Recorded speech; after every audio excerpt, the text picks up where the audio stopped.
Começando mais um Resenha Banqueta, sua revista eletrônica semanal, que debate os principais assuntos de Nova Lima, de Belo Horizonte, do estado de Minas Gerais e também do Brasil. Você de casa pode participar enviando críticas, sugestões pelo WhatsApp 319-8569-2926, 319-8569-2926. Está aqui na telinha, aqui também é o telefone geral do Banqueta, tanto impresso quanto a TV.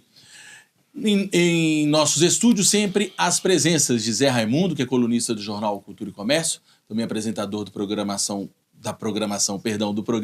Conexão Leão aqui da TV Banqueta, e de Ederson Lírio Betão, também apresentador do programa Cultura Geral aqui da TV Banqueta, bacharel e também ativista da causa animal, além de ser servidor público municipal concursado. Lembrando que o programa é transmitido pela TV Banqueta, no canal 6 da NET Claro para toda Nova Lima e Belo Horizonte, e também está disponível em nossas redes sociais, Instagram, YouTube e Facebook, que ficam arquivados todos os nossos programas. Vamos começar com o Betão. Betão, essa semana o Jornal Banqueta trouxe como uma de suas matérias as eleições que ocorrem no PT, Partido dos Trabalhadores. Não sei ainda se permanece como o maior partido do Brasil, com esse crescimento do PL, mas eu acredito que sim. O PT tem as eleições nacional, eleição do presidente nacional, estadual e municipal. O estadual, inclusive, está tendo uma confusão a respeito à candidata Dandara, que é uma deputada, questão financeira. Nós não vamos entrar nessa questão nacional e estadual. Vamos falar de Nova Lima. Betão, duas chapas concorrendo, o pessoal de casa tem que ler a matéria para entender a eleição no PT, mas o presidente é de consenso. O presidente foi escolhido antes pelas duas chapas. Só tem um presidente, candidato presidente, que vai se eleger neste domingo, que é o Lúcio Vermelho. Betão, uma oportunidade do PT refazer ou buscar novamente o protagonismo que teve em nossa cidade depois das duas eleições do Carlinhos, dois mandatos do Carlinhos como prefeito, e a eleição que Carlinhos e o PT deram ao Cassinho Maiano, ou seja, ficou 12 anos no poder.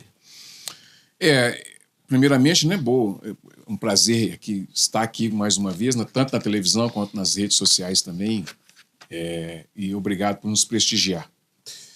Ô Fred, eu acho que precisa, não só o PT, mas os partidos de esquerda, né, precisa fazer uma releitura, né, desse diálogo, né, que precisa ter com as periferias, né? Depois das saídas das eclesiais de base, das periferias e fortalecimento do PT, com a presidência da República, com três mandatos seguidos e depois meio mandato, né, da Dilma, que depois foi impeachmentada, e agora com a volta do Lula. É preciso que a esquerda brasileira se modifique, se evolua, né? Nós estamos aí falando de inteligência artificial, falando de digitalização das coisas, da vida e tal, e a gente precisa entender qual é a dinâmica que as esquerdas brasileiras vão tomar daqui para frente, porque boa parte dessa base, principalmente que o PT era muito forte, que era a população de base mesmo, o povão, veio se perdendo com um discurso, né, mais conservador no campo dos liberais. Então, assim, a esquerda brasileira é preciso remontar toda essa história, né? Ela é hoje a base primordial dos votos da esquerda estão colocados aí praticamente na classe média, né? E com as pessoas que formam opinião, então é preciso voltar e falar a língua dessas pessoas, né? Falar a língua desses novos trabalhadores, vamos dizer assim, que estão nas periferias. Você não tem assim, uma colocação muito clara do que quais são as plataformas atuais desses partidos, né? Então, por exemplo, nós temos aí uberização do trabalho, né? Coisas que não são discutidas aí de pronto mesmo, né, pela esquerda brasileira, no sentido de levar isso até a população. Então, motoboy, esse tipo de iFood, essas outras modalidades, o próprio Uber e tal. Então, o PT vai ter suas eleições agora, talvez nas suas plenárias precisa ser discutido, não só em nível municipal, mas estadual e nacional, essas modalidades de conversa que precisa ser abarcada pelo esse novo modelo de sociedade que a gente tem visto aí. E eu acho que é isso que precisa ser discutido lá nessas eleições e ver como que eles vão reaproximar da base do eleitorado novamente. Zé Raimundo, o Lúcio, vamos pedir para o Nicolas colocar a foto do Lúcio, Lúcio Vermelho, que é um novalimense, artesão, né? É um artista, na verdade, Lúcio Vermelho, já é um nome de consenso. Aí existem duas chapas, uma chapa liderada por Carlinhos Rodrigues e Tatico, e uma outra chapa liderada pela a Roberta Zanon. E com isso, qual que é a diferença? São duas chapas. Os filiados em dia, né, com a contribuição, vão lá e votam em uma dessas duas chapas. O diretório será montado de acordo com a porcentagem de votos de cada chapa. Tem as duas chapas lá. Uma chapa do Carlinhos teve 90% dos votos e 10% foi para a chapa da Roberta. O diretório vai ser montado nessa mesma proporcionalidade. 90% dos cargos vão ser por indicação da chapa do Carlinhos e 10% da chapa da Roberta. Por exemplo, viu, Roberta? Não estou dizendo que o Carlinhos vai ter 90% e você 10%, não. Zé Raimundo, a oportunidade do PT se refazer em Nova Lima? Olá, Fred, Betão, você que nos acompanha aí pelos canais da TV Banqueta, um grande abraço. É uma maneira que o PT de Nova Lima renascer, né? Ele que andou ausente aí nos últimos tempos, um racha dentro do partido, todo mundo sabe dessa história, PT que foi importante aqui nos mandatos do Carlinhos Rodrigues, depois no mandato do Cassinho, estiveram comandando a cidade aí por um bom tempo. Hoje muito ausente da própria Câmara Municipal. Então é uma maneira que o PT, e vem com um formato que é a cara do PT, que ele se diz sempre muito democrático. Essa é uma eleição que vai ser democrática. Então é um candidato de consenso, que eu acho que é importante, já é já significa que existe já uma união dentro do partido, e essa proporcionalidade do diretório, eu acho que é uma forma bacana, uma forma democrática. Então, o partido de esquerda, que é importante para a política local, que faça frente com o atual governo, com os próximos governos que vierem, caso não sejam do PT. É muito importante que o PT esteja fortalecido na cidade, até para poder fazer essa frente, que eu acho que é importante democraticamente falando para a nossa cidade. Na minha opinião, eu acho que o PT forte em Nova Lima faz muita falta para a nossa cidade. Nossa cidade, de uns tempos para cá, parou de fazer a discussão política que é tão sadia para ajudar a administração municipal a enxergar alguns aspectos que ela não consegue enxergar sem as críticas, sem ter uma oposição. O governo João Marcelo surfou 4 anos sem oposição na Câmara, a não ser a da Juliana Salles, que, com todo o respeito que a gente tem a ela, fez uma oposição que a cultura novalimense não curte, que é de muito... de forma desrespeitosa algumas vezes. Não, eu estou falando daquela oposição sadia. Então o PT faz muita falta, o PT tem que entender, tem que deixar de ser. O que aconteceu com o PT, na minha opinião? Os filiados, muito deles, e muitos filiados importantes, de gabaritos de pessoas, eu não vou citá-las, mas ex-secretários de Carlinhos novalimenses, pessoas incríveis, inteligentíssimas, mais ou menos vocês estão entendendo de quem que eu estou falando, das pessoas, deixaram de seguir o PT. Porque a direção fazia, sim, acordos com os candidatos, em sua maioria, os prefeitos, candidatos a prefeitos mais fortes, né? Vou confessar que o próprio Mauri, meu irmão, um cara formidável, eu não gosto de falar isso, um cara milionário, não depende um A da prefeitura, um A, pelo contrário. O cara voa do Brasil todo. Na questão da mineração, eu falei com ele, você está sendo usado para ser candidato. A ideia é enfraquecer o PT, mas não deixar o PT de ter um candidato, mas uma chapa enfraquecida. É isso que está acontecendo. O que vocês têm que olhar filiados do PT se unirem e não deixar que acordos políticos e financeiros sejam feitos acima dos ideais que é saudáveis, que é importante na política que vocês possuem. Tomara que, e eu conheço o Lúcio é um cara, não é de aceitar esse tipo de coisa. Eu tenho certeza que vai ser muito bom a eleição do Lúcio. Certinho? Com certeza. Vamos lá, vamos mudar de assunto, vamos falar também de um caso muito importante, foi tema também do jornal A Banqueta de Notícias. Nós entramos de vez na questão da polêmica entre Itaiobinha e o hospital. Não nos ataques de ambos. Lembrando que o Hospital Nossa Senhora de Lourdes não soltou uma nota contra o vereador. Eu recebi uma nota oficial dos médicos do hospital enviadas pelo Genael, que é um médico da direção do corpo técnico do hospital.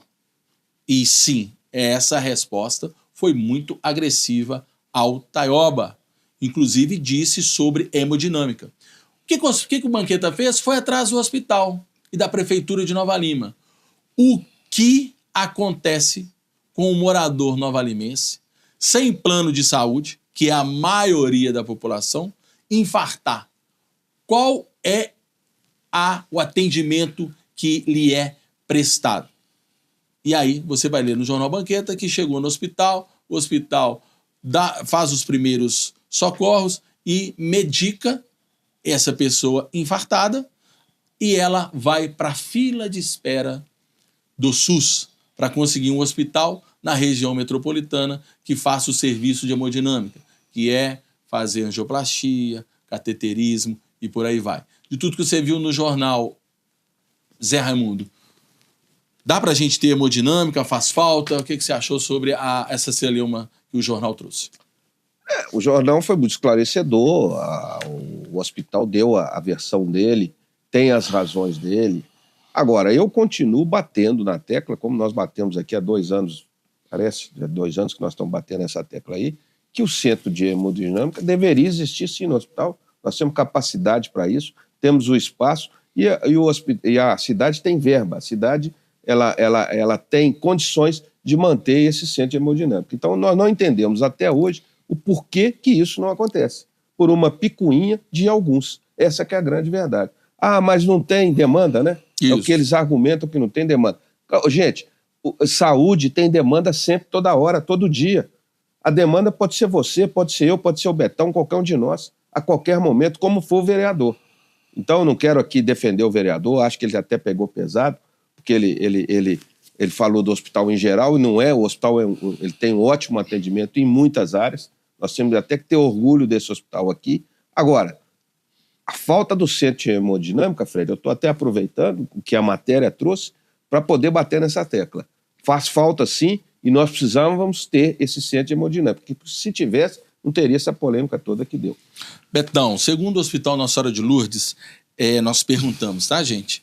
Em 2023, o hospital atendeu 47 pessoas com casos de infarto. Em 24, caiu para 45.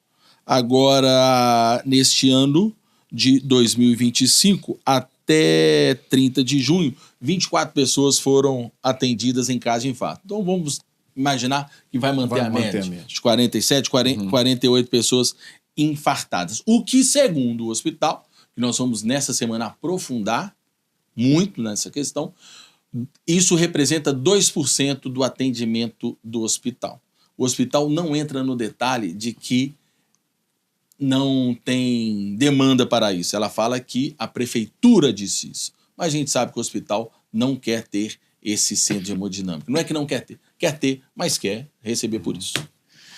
O hospital é da cura, né, gente? Então não tem almoço grátis, né? O que eu falo é o seguinte, eu acho que com essa polêmica toda, vários assuntos vão aparecer e eu acho que a hemodinâmica vai ser um deles, né? E eu acho que todos esses, tenho certeza, que todos esses questionamentos têm que aparecer mesmo e é preciso fazer, dar a mão para matar, que a gente precisa discutir vários assuntos que acontecem também na saúde principalmente relacionado ao Hospital Nossa Senhora de Lourdes. Eu continuo falando que ele passou, né, apesar, igual o Zé falou aqui, tudo e tal, naquele momento de emoção, ele soltou ali, falou muitas coisas, mas hoje a gente também tem que entrar a gente tem que se colocar no lugar do outro, né? A gente tem que se colocar no lugar do outro, que é a situação que ele passou naquele momento. Então, eu já falei disso aqui semana passada. Agora, o hospital também, não estou entrando no mérito aqui, o atendimento é muito bom, nós tivemos um bom atendimento, meu irmão esteve lá, esteve no CTI, tem uma estrutura legal, né? Se a pessoa infartar, chegar lá precisar do CTI, está lá o CTI hoje para poder atender e tudo. Eu acho que a gente precisa entender qual é toda essa dinâmica. Eu acho que aconteceu esse problema com o vereador, com o Taiobinha, e isso aí também. Ele tem todo o direito de pedir todos os esclarecimentos e eu acho que está tudo bem, sabe? Eu acho que não tem que ter revolta porque ele foi lá e pediu as contas e tal. E eu acho que assim, pegou pesado porque ele falou ali. No momento de emoção, o cara vai falar mesmo, né? Isso não significa que o serviço prestado pelo hospital é um lixo, é uma merda. Não, muito pelo contrário. Todos nós entendemos e vivemos aqui qual é a dinâmica do Hospital Nossa Senhora de Lourdes. O que eu penso é o seguinte, que a discussão sobre hemodinâmica agora vai tomar um contexto diferente do que a gente ficar só falando aqui na televisão. O poder público está entrando, os poderes estão entrando nessa discussão agora. Isso mesmo. Salientar que a partir do hospital dizendo que tem, em média, 47 casos de infartos, de pessoas infartadas que ele faz esse atendimento, o que a gente tem que buscar, e é mais uma pauta para o Banqueta dessa semana. Quantos por cento, qual a porcentagem, para a gente falar de demanda, sim, qual a porcentagem qual a porcentagem em caso de infarto de morte? Qual a porcentagem de sobrevida quando você tem um atendimento rápido? E a minha discussão, a minha cobrança é o seguinte, eu não vou cobrar um centro de hemodinâmica para a cidade de Raposos, Rio Acima, Ribeirão das Neves. Eu vou cobrar um centro de hemodinâmica para uma cidade que tem dinheiro para prestar esse serviço. Não era o momento. Vamos esquecer para trás, vamos esquecer. Vê o centro de imagem, beleza. Agora, vamos dar um passo maior para o centro de hemodinâmica? Essa aqui é a dica. Vamos lá, gente. Como matéria de capa, nós trouxemos novamente o tema projeto do governo de estado que, em audiência pública, em documentos, em entrevista ao jornal Banqueta, o representante do CEINFRA, que é a Secretaria de Infraestrutura do governo do estado, disse que eles querem construir um terminal metropolitano em Nova Lima, e o lugar escolhido é a Fazenda do Benito. Para tirar qualquer tipo de dúvida, vamos colocar agora uma entrevista coletiva, novamente, com um representante do governo do estado para falar com a boca dele como que é o projeto que eles estão querendo colocar aqui em Nova Lima. Vamos ver. Pedro, qual é o objetivo da criação desse terminal? O objetivo é proporcionar uma integração maior para todo mundo, todos os usuários do sistema metropolitano, de forma a possibilitar uma integração e multidestinos para todos que estão aqui na cidade. Esse terminal vai retirar horários dos ônibus intermunicipais? Não, de forma alguma, não vai retirar horários, não vai retirar itinerários. O colega deu um exemplo aqui, a linha 38 e 32, por exemplo, que é uma linha de Nova Lima. É uma linha que sai do centro e vai até Belo Horizonte, passando pelo destino que é o terminal atualmente. É uma linha que esse itinerário vai ser mantido, assim como o seu quadro de horário. E aí a pessoa vai fazer a bodeação e pegar qualquer troncal que está disponível no terminal. Então não há remoção de nada nesse projeto. Explica pra gente qual que é o sentido da PPP, como que o investidor ou a parte privada vai ganhar o dinheiro sem aumentar o preço da tarifa. Bom, o projeto não impacta de forma alguma o preço da tarifa, ele é um projeto da infraestrutura do terminal que o governo do estado está concedendo. O preço da tarifa, o custo da tarifa não tem nada a ver com a construção e manutenção e operação dos terminais. É um custo à parte que a CEINFRA calcula junto às empresas de transporte coletivo. A respeito ainda da questão desses dos horários. Explica pra gente essa questão que ainda eu tenho dúvida até sobre linha alimentar. Qual que é a linha alimentadora? O que é a linha alimentadora, só pra gente entender melhor. Vamos lá. São muitas linhas, né, que estão no projeto, eu não vou conseguir citar todas, mas as linhas, no geral, elas passam pelo itinerário, percorrem o itinerário no município, elas têm um destino fora do município, né, então são linhas metropolitanas. Esses destinos vão desde Belo Horizonte, Contagem, ou só o BH Shopping, por exemplo, não precisa chegar no centro. Essas linhas, elas percorrem o itinerário atualmente.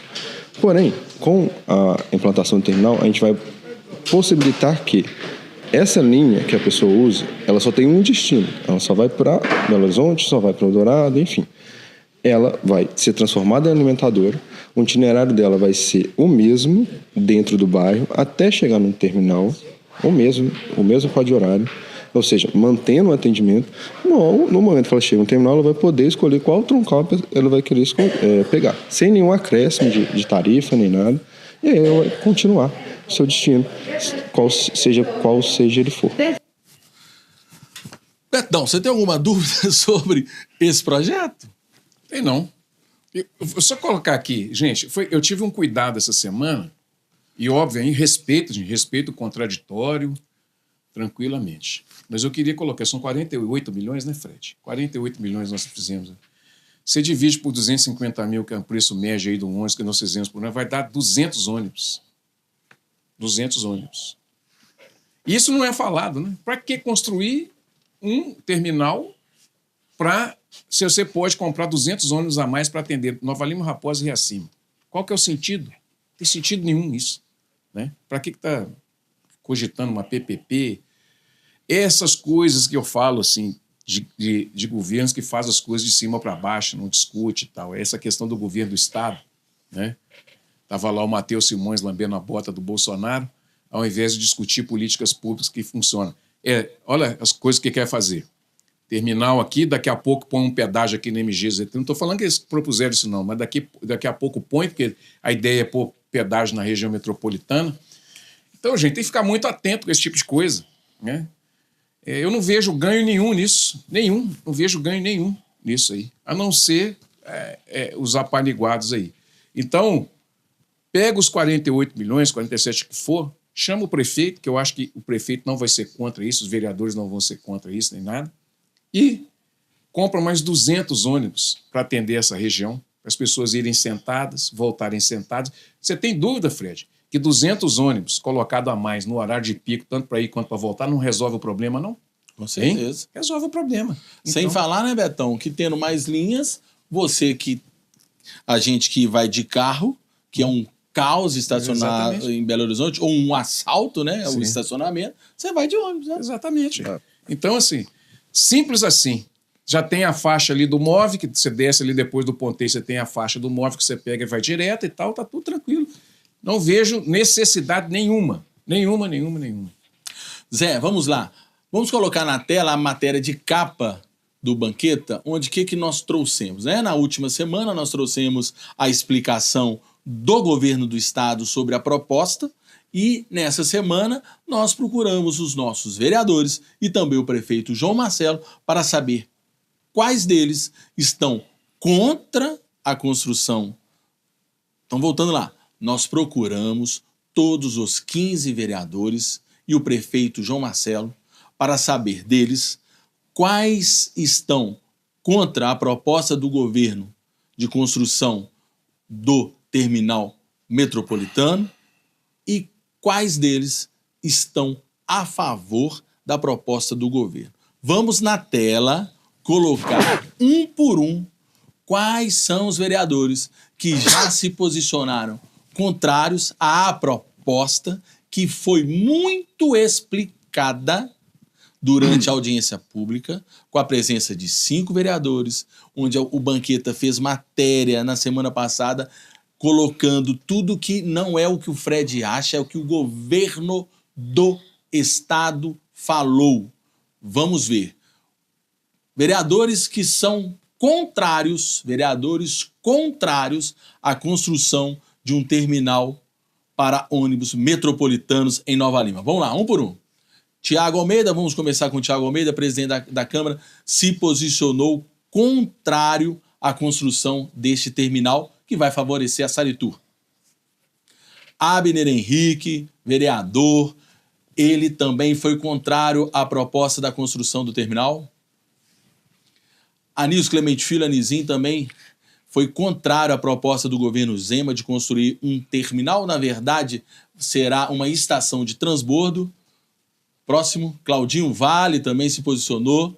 Gostaria até de parabenizar o Claudinho. Na última enquete do jornal Banqueta sobre a Bíblia, ele não se posicionou. Então se mostrou-se que não é um vereador em cima do muro e não é um vereador que não é atuante, né? Não é aquele vereador caladinho que aceita tudo. Parabéns ao Claudinho, não por ser contra, mas se posicionar. Vamos embora.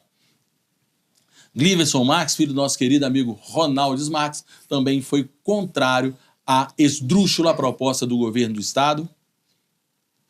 Mael se posicionou muito bem, o Mael, que inclusive nós utilizamos a fala do Mael na audiência pública para colocar no jornal, defendendo a sua região, fazendo jus à esmagadora votação em primeira vez que o Mael teve, foi contrário ao terminal. Newton, do Água Limpa, que também deu um show na audiência pública, que Newton, para mim, foi uma das melhores falas, né? Foi ele que disse assim, olha, se vocês querem aumentar as linhas para destinos dos nossos vereadores, ele coloca-se a Via Ouro gratuita. Pedro Dornas foi contrário, Zelino foi contrário e também Wesley de Jesus contrário à construção do terminal. Portanto, nós temos de 15 vereadores, 10 opinaram ser contra essa proposta esdrúxula do governo do estado. Agora vamos colocar aqueles vereadores que, com as informações que eles possuem, eles querem mais esclarecimentos para se posicionarem contra ou a favor a esse projeto esdrúxulo do governo do estado. Tá aí, vereadores que buscam mais esclarecimentos à construção de um terminal para ônibus metropolitanos em Nova Lima para se posicionarem contra ou a favor. Vamos lá. Álvaro Azevedo disse que, com as informações que tem, prefere buscar mais conhecimentos. Taiobinha também não se posicionou se a favor ou contra. Se posicionou dizendo que quer mais esclarecimentos. Danúbio também disse que quer pesquisar mais para se posicionar se é contra ou a favor. Silvano, que é líder do governo João Marcelo, também disse que prefere buscar esclarecimentos antes de se posicionar a favor ou contra. E, fechando, Viviane Matos também busca esclarecimentos. Então, pessoal, dos 15 vereadores, 10 já se colocaram contra a construção desse terminal. E 5 se posicionaram querendo mais esclarecimentos. Minha questão é a seguinte, vou perguntar para o público de casa, Betão e Zé Raimundo vão me ajudar. Com a entrevista exclusiva do governo do estado, que nós colocamos semana retrasada, com as informações já passadas pelo jornal, que não é do jornal, é do governo do estado, vocês têm dúvida de onde será construído o terminal? Não, dúvida nenhuma. Dúvida não. Que é no Fazenda Benito. Vocês têm dúvida de que esse terminal é uma estação de transbordo? Não. Está claro isso. O governo do estado deixa claro que você que utiliza a linha atual da Saritur terá que ir para a estação de transbordo, o terminal, e ir para Belo Horizonte. Então você que pega um ônibus, agora vai ter que pegar 2. Ninguém tem dúvida disso, na proposta do governo. E ainda mais, segundo o governo, ele fala que não vai ter acréscimo do preço da tarifa. E segundo o governo, ele traz esse benefício para dar mais opções de destino para o usuário. Diante dessas informações, precisa de mais esclarecimentos para se posicionar a favor ou contra a construção do terminal? Absolutamente. Precisa de mais informações? De jeito Respeito pra caramba, como diz Betão, o contraditório. Eu sou totalmente contra. Vergonhosa, ridícula. Mas o vereador que se diz a favor, eu respeito. Porque, na opinião dele, é mais vantajoso para o usuário ter a opção de ter 5 destinos no terminal do que um que ele tinha antes. Na opinião do vereador, não há problema nenhum o usuário que antes pegava um ônibus pegar 2. Não há problema nenhum para o vereador o trabalhador estudante gastar mais 40 minutos para o seu destino final. Respeito se o vereador pensa assim, que o usuário prefere isso. Também vai ter aguinha gelada comprada, vai ter um banco para sentar, vai ter o Wi-Fi de internet de graça. Se o vereador achar que isso é melhor, beleza. Agora, buscar mais informações para se posicionar. Então, parabéns aos 10 vereadores que se posicionaram. E se tivesse que se posicionasse contra, também iria parabenizar. Porque se posicionou, né? Repito o que eu disse na minha coluna. Novas reuniões, novas audiências, é tudo para tentar ludibriar você, usuário. A proposta é essa. Em síntese, não é terminal, é uma estação de transbordo. Em síntese, você que pegava um ônibus vai pegar 2. Basicamente é isso. Vamos falar agora, gente, da questão... Vamos para o intervalo, daqui a pouquinho nós voltamos com mais Resenha Banqueta.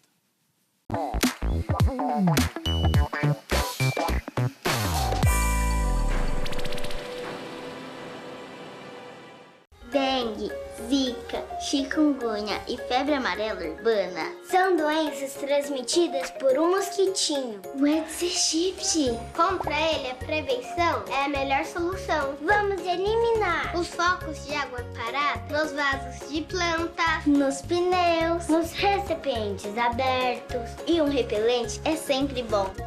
Vamos juntos com a LBV. Diga sim à prevenção. Apoio TV Banqueta. Com fome, fica muito difícil aprender. Por isso, vamos entregar milhares de kits pedagógicos para crianças e jovens e para suas famílias, cestas de alimentos e de material de limpeza. Assim, todos vão estudar protegidos e bem alimentados. Não é fácil, mas com a sua ajuda é possível. Criança Nota 10. Proteger a infância é acreditar no futuro. Apoio TV Banqueta.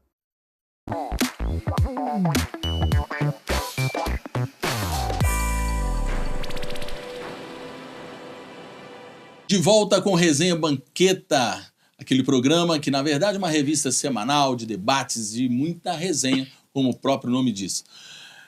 Agora nós vamos partir também para um tema muito importante e que afeta também o usuário do transporte público, mas nesse caso, todo mundo que faz uso de qualquer veículo para ir de Nova Lima a Belo Horizonte e também, como a gente está em Belo Horizonte, para todos os nossos munícipes belo-horizontinos. Na última semana foi um balde de água fria em todos nós, depois de uma luta danada para a retomada das obras do Belvedere.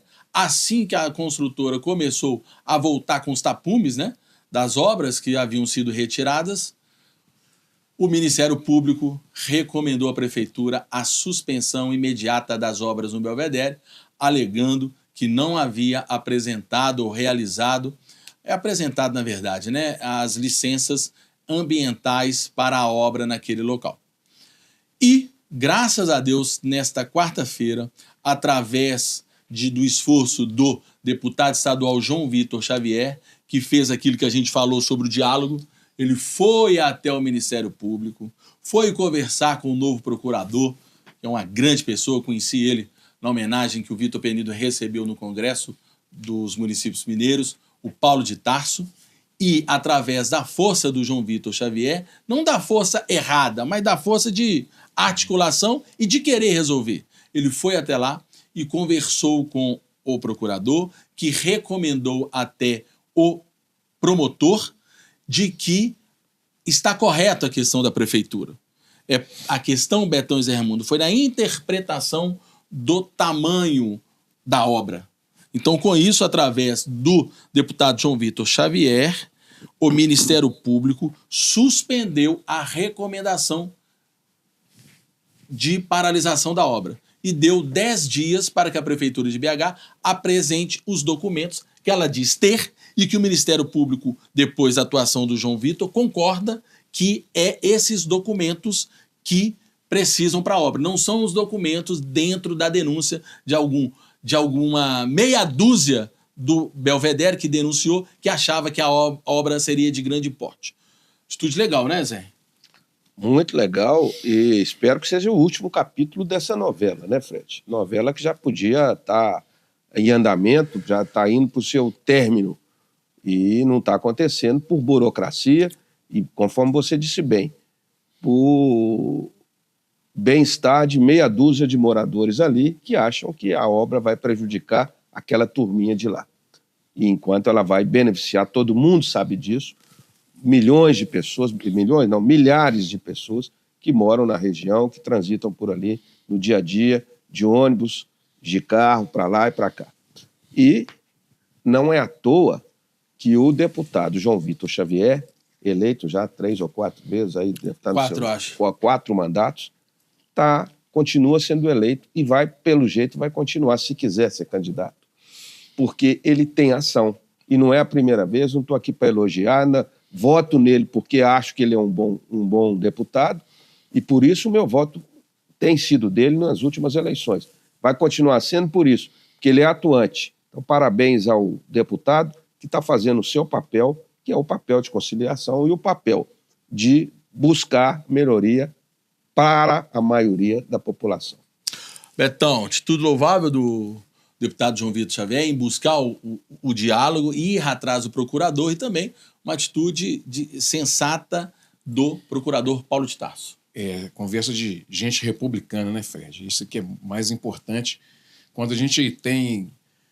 isso deveria ser uma síntese, né? Deveria ser também uma continuidade do serviço público, dos servidores públicos, o deputado, o promotor e o procurador-geral do Estado, do Ministério Público, aliás. Esse diálogo é sempre muito importante, porque é preciso que a gente pense, como diz o Zé ali, na população de uma forma geral, né? E o Ministério Público tem feito esse papel, né, também de discutir. E o papel do João Vitor Xavier foi muito importante nesse sentido. E eu acho que isso é fundamental para que a gente tenha paz para poder fazer os trabalhos que precisam ser feitos, porque vai beneficiar. Gente que fala aí para Belo Horizonte, né? Olha o tanto que vai beneficiar as pessoas que, né, ou que trabalham em Belo Horizonte e têm que se deslocar para os condomínios aqui de Nova Lima, ali para a região das 6 Pistas também, e vice-versa, né? Então, pensar em tudo isso. Parabéns ao Ministério Público. Eu ouvia essa matéria também, né, indo para Belo Horizonte, um dia eu estava ouvindo essa matéria, na CBN, dar os créditos aqui, e ele falando exatamente dessa postura republicana dos homens públicos, né? Eu acho que a gente está caminhando muito bem por esses lados, sabe, Fred? E talvez Minas consiga retomar esse campo da política que sempre foi de conciliação e de diálogo com os poderes, né? Eu acho que foi fantástica aí essa intermediação, sabendo também que as licenças podem ser objetos de questionamento superveniente, porque não tem assim uma agressão absoluta e fundamental ali na parte ambiental. Isso aí. Parabéns a João Vitor Xavier, como diz Raimundo, fez jus à votação que ele tem, a ser o nosso representante na Câmara, e também parabéns pelo bom senso do Procurador-Geral do Estado, o querido e educado Paulo de Tarso. Vamos falar agora de tema nacional. É até a matéria de todos os órgãos de imprensa nacionais a questão de que o Lula está, depois de pregar a união, agora Lula voltou e o PT firme com a campanha de nós contra eles. Tanto é que, nessa semana, o PT publicou um vídeo em suas redes sociais fortalecendo isso, da campanha de nós contra eles. Vamos ver o vídeo publicado nas redes sociais do PT através de inteligência artificial, mas está lá afixada no perfil do PT. Vamos ver.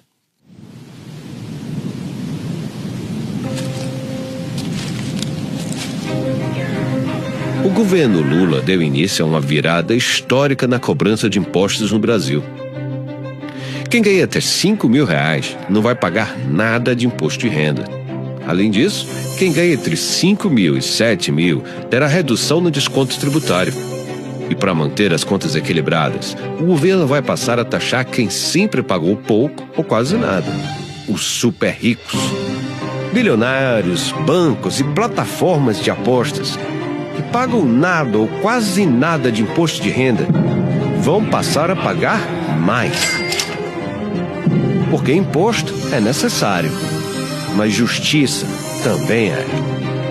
Taxação BBB, bilionários, bancos e bets. Novo IR é justiça histórica, justiça de verdade. Betão, você acha que isso é justiça social ou não é essa questão de nós contra eles? O Lula está fazendo algo em prol de quem mais precisa? Não, eu acho que tem aí uma nova leitura também e essa briga precisa ser comprada. Você imagina, eu estava vendo um pouco antes da gente entrar no ar aqui, eu vou postar nas minhas redes sociais uma chamada de alguns milionários falando sobre relógios, gente. Tem pessoas que pagam pouquíssimos impostos nesse país que andam com relógio de R$1 milhão no braço, 4 apartamentos populares, né? Então, nós temos praticamente no Brasil uma população de quase 90% das pessoas no Brasil são assalariadas, né? Nós temos no mundo, praticamente, né, no mundo, e o Brasil não está fora disso aí, tá, gente? 1% da população do mundo detém 50% do capital, todo do circulante no mundo. Então, a gente precisa taxar. E não tem nós contra eles, não, né? É justiça social, ou seja, eu não posso entender como que um sujeito vai ali no supermercado ou em qualquer outra situação e paga o mesmo imposto. O sujeito mora no aglomerado da Serra, aqui no aglomerado da Serra em Belo Horizonte, aqui no bairro do Cruzeiro, em Nova Lima, em Ribeirão das Neves, nas periferias de Ribeirão das Neves, e paga o mesmo imposto que a pessoa que mora, por exemplo, no Alphaville, que tem uma vida tem carros e tem uma vida de milionários e tal. Ele paga menos imposto do que essa pessoa. Simples. Então, a gente precisa fazer essa redistribuição tributária, sabe? Justiça social, justiça tributária, é muito necessário. Agora, a gente tem que estar alerta, porque toda vez que os poderosos, né, que as pessoas que têm dinheiro, são atacadas por causa de justiça social, a briga começa. A briga, ela entra em franco combate. Vamos ver, só para vocês perceberem aí, a movimentação toda que foi feita com o IOF. Ou seja, muitas das pessoas que não pagam nada iriam pagar, né, nas transações financeiras que estavam colocadas aí, apesar de muitas pessoas falarem algumas bobagens, por exemplo, nas postagens que nós fizemos aqui semana passada, dos recortes, mas os poderosos conseguiram fazer toda essa movimentação porque no Congresso Nacional e barrar o decreto. Você sabe por quê, gente? Porque 72% das pessoas que te representam no Congresso Nacional são empresários de vários ramos. Então, eles não deixaram passar. E não vai deixar passar. Então, você precisa entender que você precisa votar naquilo que defende os seus direitos como trabalhador e como pessoa simples. E é essa briga que está colocada, de pessoas que são muito abastadas, 1, 2, 3% da população do Brasil, tá certo? Que detém 50% do capital, todo circulante do Brasil, em detrimento das pessoas que não têm nem o que comer e pagam a mesma coisa. Isso não é justiça tributária.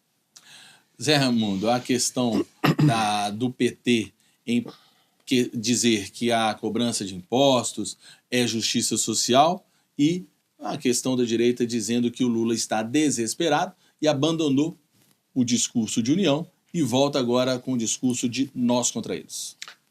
Fred, são duas posições, dois lados. Diferente.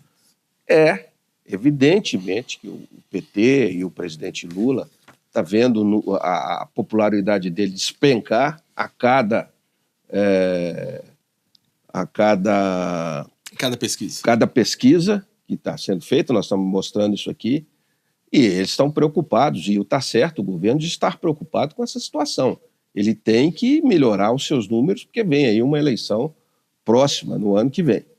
Então, isso está normal, não tem nada de anormal. Eu também, como o Betão está dizendo, sou a favor da justiça social. O problema é que esse governo não está demonstrando confiança para poder fazer isso que ele faz. A comunicação desse governo é muito errada. E essa questão do IOF mostra isso. O presidente vem do nada, porque ele gasta muito, é um governo que gasta mais do que arrecada. Isso está claro para todo mundo. As contas públicas, o caos das contas públicas, a cada mês, a cada ano, ele vai... Se continuar assim, nós vamos quebrar, o Brasil quebra. Porque o governo gasta muito mais do que ele arrecada. E aí, quando ele chega no desespero, ele quer peitar um aumento de impostos. E não é por aí que a coisa funciona. Ele tem que fazer justiça social, sim. O governo tem que, primeiramente, antes de pedir aumento de IOF ou de qualquer aumento de imposto, ele tem que equilibrar suas contas, tem que gastar menos, tem que viajar menos de comitiva, de primeira-dama gastando dinheiro a rodo para lá e para cá. E não é só ele, não, e não é só o executivo, não. O poder judiciário que gasta muito, o poder legislativo também, os deputados também, e senadores também, então é tudo do mesmo barco. Então nós temos que começar a mudar o Brasil e fazer a justiça social, como diz o Betão, através de uma mudança radical nos poderes. Tem que começar de cima para baixo, e não de baixo para cima. E aí vem o governo, que precisa realmente fazer essa justiça social, mas que para ele tem que ter peito e tem que ter competência para poder equilibrar essas contas. Então eu só penso isso, eu acho que tem os dois lados.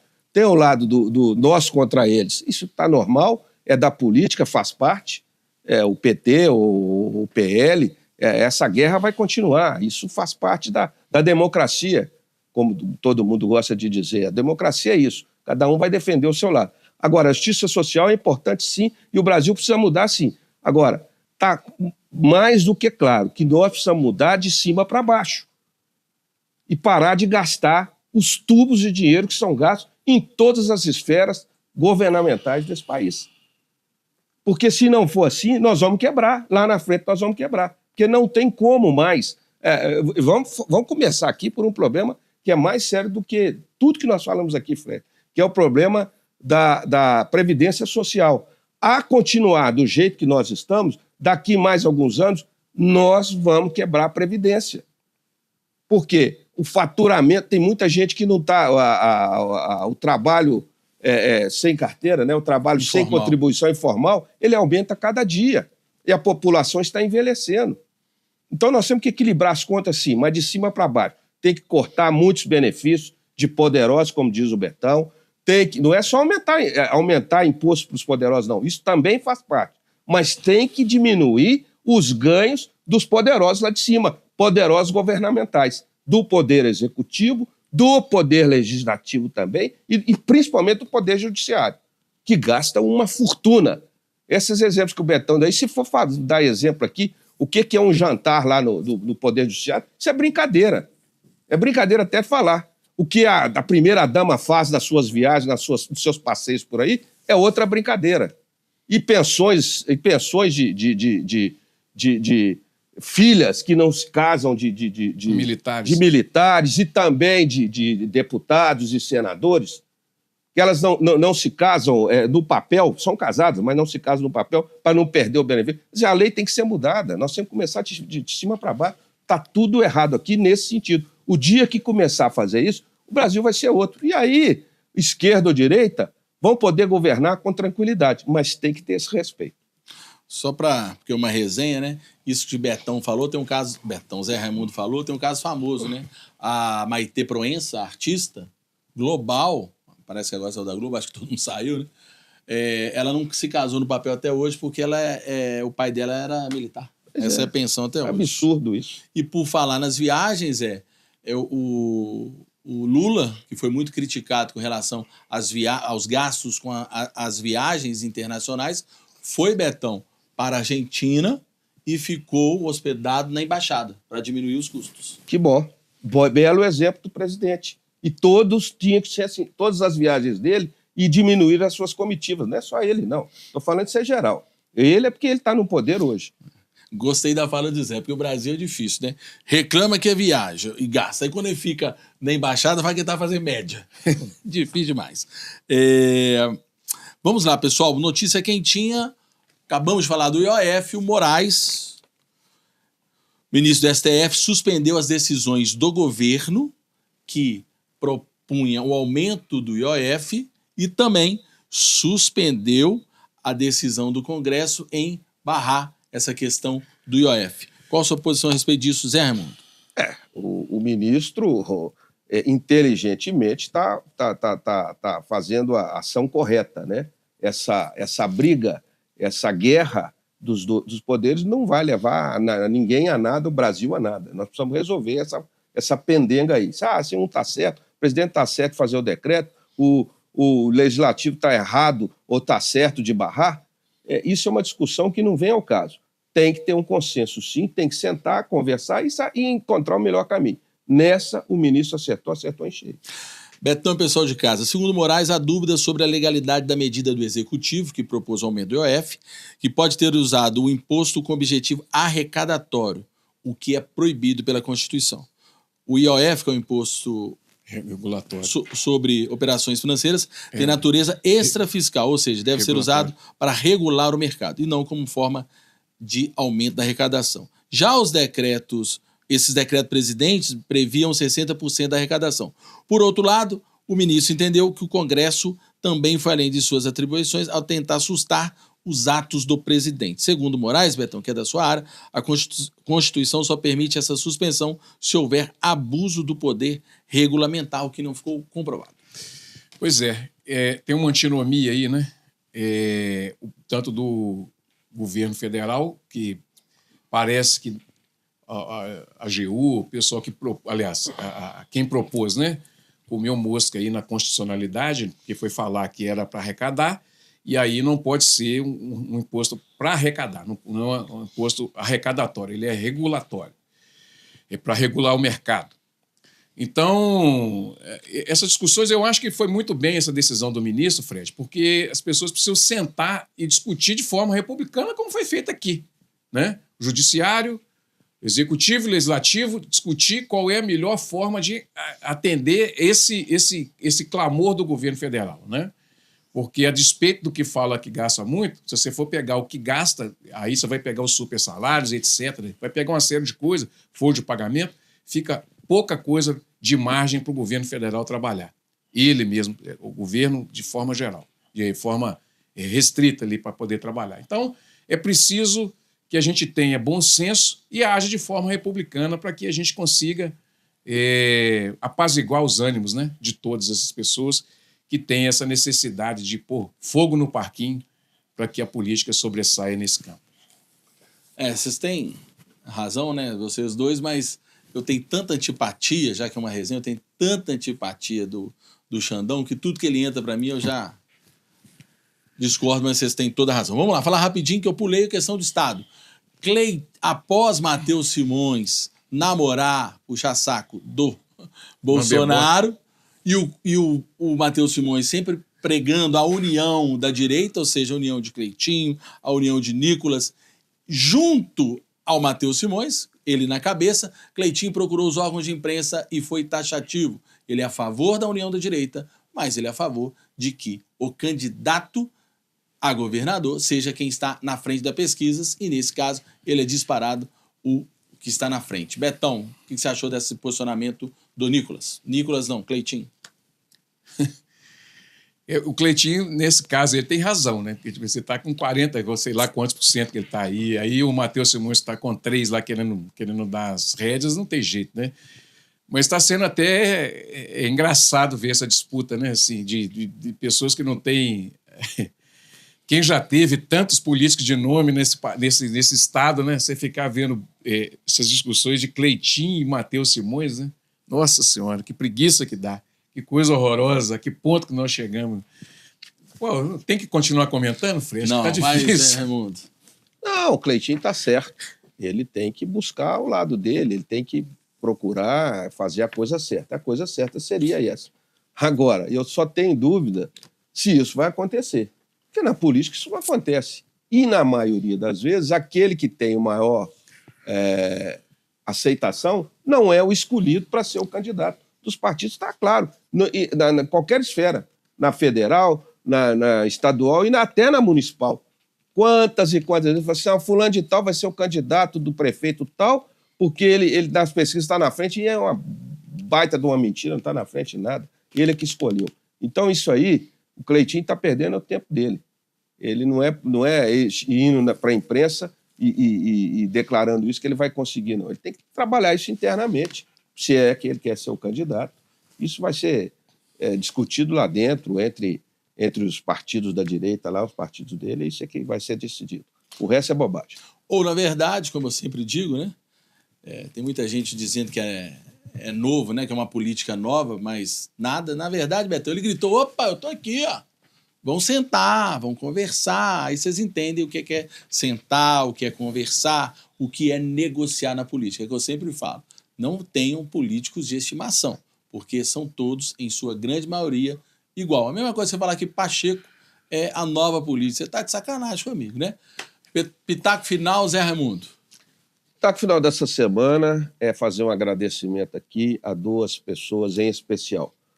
O vereador Anísio Clemente, Anizinho, e ao João Bosco Pessoa, que é também assessor da Prefeitura, pela liberação do transporte para a banda Corporação União Operária, que vai tocar, representar Nova Lima no próximo fim de semana, no dia 12 e no dia 13, nas cidades de Monte Sião, lá no sul de Minas, fazendo uma apresentação de gala para uma cidade que é turística e depois uma apresentação na festa de Nossa Senhora do Carmo, na cidade de Carmo de Minas.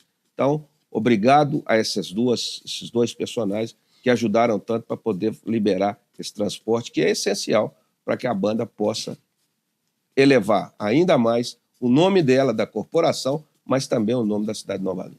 Um abraço para todo mundo e até a próxima, se Deus quiser. Betão. Bom, deixar um abraço aqui no meu pitaco final para a equipe lá da Secretaria de Meio Ambiente, da Coordenadoria de Atenção, Proteção e Bem-Estar Animal, que fez um trabalho magnífico na vacinação dos cavalos, né, para que a festa do cavalo aconteça, né, da melhor maneira possível, respeitando também a dignidade dos animais. Um beijo no coração dessa equipe maravilhosa que trabalha comigo lá na Secretaria de Meio Ambiente e também do secretário, obviamente, e do vereador Zelino, né, que tem feito esse papel muito importante aí com relação a todo esse trabalho. E o prefeito João, que tem dado todo esse apoio para a causa animal também. Só uma pergunta para encerrar. A festa do cavalo, vai ter cavalo esse ano ou é festa do cavalo só para show? Vai ser uma num lugar e outra em outro. Como foi o ano passado? Bacana. Isso aí, e lembrando que mudou a forma, né? Agora a retirada de ingressos vai ser pela internet, vai ser de forma online, não vai ter aquele sacrifício de ir lá no estádio do Vila Nova para retirar o ingresso. Vamos ver se vai dar certo, né? Obrigado a você de casa pela audiência, até a próxima semana com mais Resenha Banqueta.